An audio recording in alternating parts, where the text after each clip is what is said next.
9th class का exercise 8.2 का question number 5। Question है in a parallelogram ABCD E and F are the midpoints of the sides AB and CD respectively। यानी हमारे पास A B C D ये कोई parallelogram दिया हुआ है और E है वो AB का मिड पॉइंट है और F है वो CD का मिड पॉइंट है, ये भी दिया हुआ है। आगे है question, so that the line segments AF and EC intersect the diagonal BD। यानी हमें प्रूव करना है कि AF और EC ये जो दो लाइन हैं दोनों लाइन डायगोनल BD को इंटरसेक्ट करती हैं, यानी कि तीन इक्वल भागों में बांटती हैं। यानी हमें प्रूव करना है कि जो BQ है PQ के इक्वल है और PQ है DP के इक्वल है, यानी तीनों पार्टी इक्वल हैं, ये प्रूव करना है। तो इसके लिए सबसे पहले तो हमें क्वाड्रिलेटरल AECF इसे हमें पैरेललोग्राम दिखाना होगा।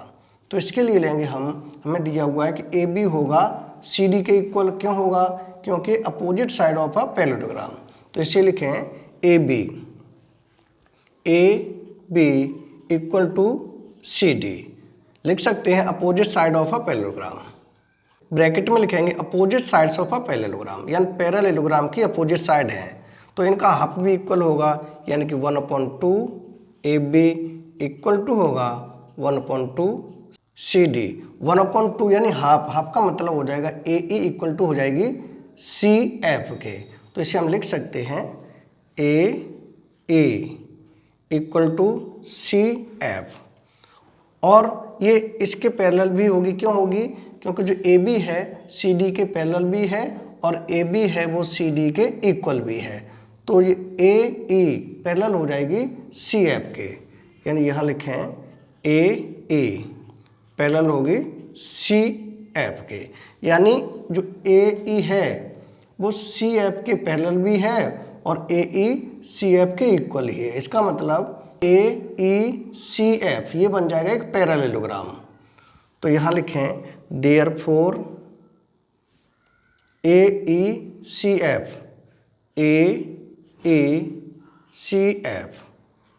Is a parallelogram. हमने प्रूव कर दिया कि AECF ये एक पैरेललोग्राम है। अगर ये पैरेललोग्राम है तो AF पैरेलल हो जाएगी EC के। यहाँ लिखें AF पैरेलल होगी EC के। ब्रैकेट पे लिखेंगे opposite sides of a parallelogram, यानी पैरेललोग्राम की अपोजिट साइड है, लेकिन हमें तो दिखाना है ये तीनों पार्ट इक्वल हैं, ये दिखाना है। तो इसके लिए अब हम लेंगे ट्रायंगल ABP। इस ट्रायंगल में ABP इस ट्रायंगल में इसमें हम देखेंगे E है वो AB का मिड पॉइंट है और AP पैरेलल हो जाएगी EQ के, यानी AP पैरेलल हो जाएगी EQ के और E इसका मिड पॉइंट है। तो इसका मतलब है by converse of mid point theorem से Q मिड पॉइंट हो जाएगा PB का। तो इसे हम यहाँ लिखें, यानी कि E मिड पॉइंट है AB, यहाँ लिखें E is a mid point of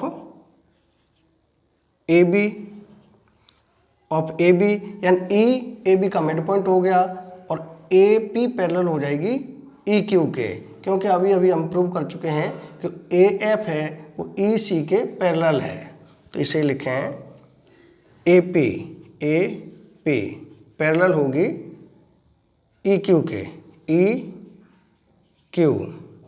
आगे हम लिखेंगे by converse of mid point theorem, यानी converse of mid point theorem से जो Q है BP का मिड पॉइंट हो जाएगा। तो हम लिख सकते हैं Q is a mid point of BP, यानी कि Q is a mid point of BP। Q is a mid point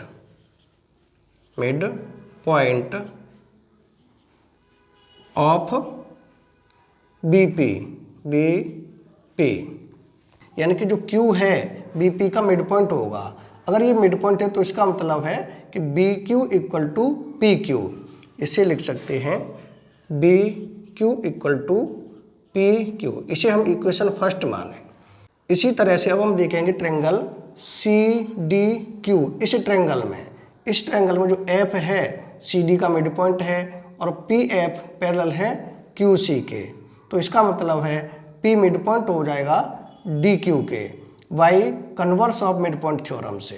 तो अब लिखें यहाँ, यानी कि in triangle C D Q C D Q में, तो हम लिखेंगे जो एफ है सी डी का मिड पॉइंट है। हम लिखेंगे F is the mid point of C D, यानी एफ है वो सी डी का मिड पॉइंट है, और पी एफ पैरेलल है क्यू सी के।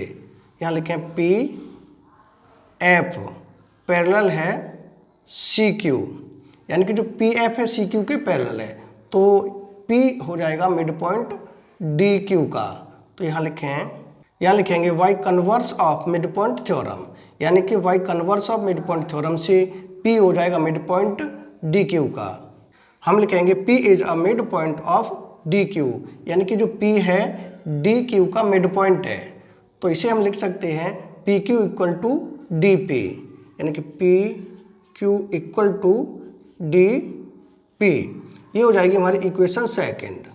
अब हम देखेंगे इक्वेशन फर्स्ट और सेकंड से। तो फर्स्ट इक्वेशन में जो पी क्यू है बी क्यू के इक्वल है, और सेकंड इक्वेशन में पी क्यू है वो डी पी के इक्वल है, यानी कि जो पी क्यू है बी पी के इक्वल भी है और पी क्यू है वो डी पी के इक्वल है। इसका मतलब है तीनों पार्ट हो जाएंगे इक्वल।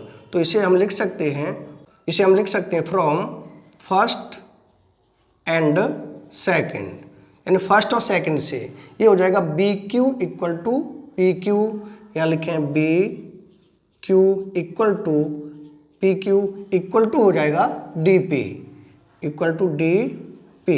यही हमें प्रूव करना था कि ए एफ और ई सी ये दोनों लाइन हैं डायगोनल बी डी को 3 इक्वल पार्टों में डिवाइड करती हैं, जो कि प्रूव हो चुका है। यानी क्वेश्चन नंबर 5 कंप्लीट हो चुका है। अगर वीडियो पसंद आए तो लाइक और कमेंट जरूर करें। नेक्स्ट वीडियो हम फिर मिलेंगे नेक्स्ट क्वेश्चन के साथ। Thank you.